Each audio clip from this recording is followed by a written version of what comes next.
friends, myself Advocate Deepika. So today we are discussing भारतीय साक्ष्य अधिनियम 2023। हमने ऑलरेडी 95 सेक्शन तक कर लिए हैं, तो आज हम डिस्कस करेंगे सेक्शन 96। सो सेक्शन 96 टू 103 ये डील करते हैं एम्बिगुअस डॉक्यूमेंट के साथ। अब ये होते क्या हैं? एम्बिगुअस डॉक्यूमेंट होते क्या हैं कि बातें जो हमने डॉक्यूमेंट्स में लिखी हैं वो क्लियर नहीं है। There are many doubts. जो हमने ऑलरेडी डॉक्यूमेंट में लिख दी हैं बातें, वो क्लियर नहीं हमें पता चल रही कि क्या बोल रहा है वो। So there are two ambiguity, patent and latent. अब पेटेंट और लेटेंट का मतलब क्या होता है? पेटेंट मतलब which we can see on the face of record. हमें देख के ही पता चल रहा है कि ये बात गलत है या सही है, क्या है, मतलब वो लाइन पढ़कर ही हमें पता चल रहा है। लेटेंट एम्बिग्यूटी होता है विच वी कांट सी। हमें वो पता नहीं चल रही। हमें ये तो पता है कि अगर ये जो रूल्स जो भी हमने डॉक्यूमेंट में लिखा है ये करके ये गलत हो रहा है, बट ये नहीं पता चल रहा कि कहाँ पे गलती हो रही है। Which we can't see. So section 96 and 97 deal with patent ambiguity and section 98, 99, 100 deals with latent ambiguity. हम कर रहे हैं chapter 6 exclusion of oral evidence bye documentary evidence. तो इसमें क्या होता है कि एक्सक्लूड कर देते हैं ओरल एविडेंस को डॉक्यूमेंट्री एविडेंस के साथ। मतलब कि डॉक्यूमेंट्री एविडेंस यहाँ पे देना जरूरी होता है। हम वो वाले सेक्शंस कर रहे हैं।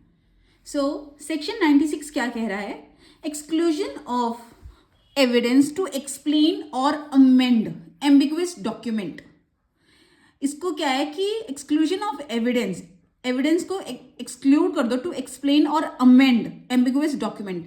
एम्बिगुअस डॉक्यूमेंट को कैसे हम अमेंड या एक्सप्लेन करें?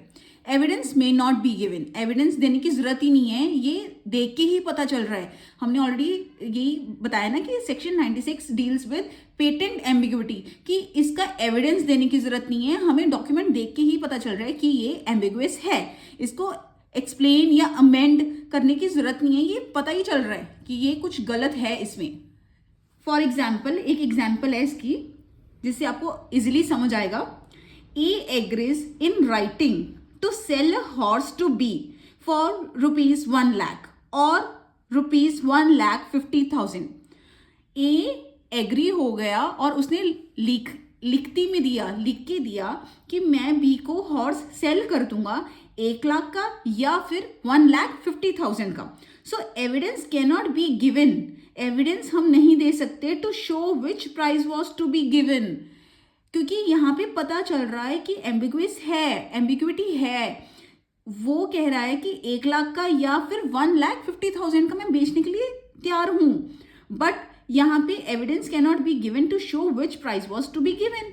कौन सा वो दे रहा है प्राइस, वो नहीं पता चल रहा। So here is ambiguous. कोई क्लैरिटी नहीं है कि किस प्राइस में वो हॉर्स अपना बेच रहा है। तो 96 एक्सक्लूड करता है एविडेंस को टू एक्सप्लेन और अमेंड एम्बिगुअस डॉक्यूमेंट।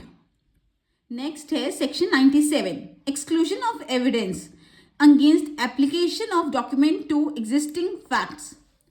इसमें क्या है कि ऑलरेडी डॉक्यूमेंट में क्लियर सब कुछ मेंशन किया हुआ है। इस सेक्शन में भी पेटेंट एम्बिग्यूटी है कि डॉक्यूमेंट में ऑलरेडी सब कुछ मेंशन है। सब कुछ तो हम ये नहीं कह सकते, ये नहीं दूसरी चीज कह रहा था मैं, ये हम इसमें नहीं कह सकते।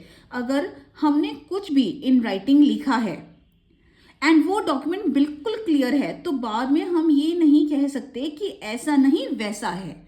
तो ये सेक्शन ये कह रहा है। जज कहेगा कि ऑलरेडी देख के सारा पता चल रहा है, ये क्लियर डॉक्यूमेंट है, इसमें कुछ भी नहीं है, तो तुम ये नहीं बोल सकते कि इस डॉक्यूमेंट में जो लिखा है वो, मतलब इंटरप्रिटेशन हम किसी और वे से नहीं कर सकते, क्योंकि ऑलरेडी क्लियर डॉक्यूमेंट है। इसको हम एक एग्जाम्पल के साथ समझेंगे। फॉर एग्जाम्पल, ए ने बिल्कुल क्लियर डॉक्यूमेंट में लिखा है कि ये वाला हाउस वो बी को सेल कर रहा है। डॉक्यूमेंट में सब मेंशन है, लेंथ, ब्रेड्थ, उसके साथ कौन सा घर है, एक्सेट्रा, उसने सब कुछ मेंशन किया है। फिर ए नहीं बोल सकता कि मैं ये नहीं दूसरा घर बेचने की बात कर रहा था। तो ऑलरेडी अगर डॉक्यूमेंट में सब कुछ क्लियर हो तो वो अपनी बात से पलट नहीं सकता। सो 96 सेक्शन यही कह रहा है, exclusion of evidence against application of document to existing facts. जहाँ पे क्लियर डॉक्यूमेंट है वहाँ पे आपको एविडेंस देने की जरूरत नहीं है। So I hope you like this lecture. Next sections हम नेक्स्ट वीडियो में करेंगे। Thank you.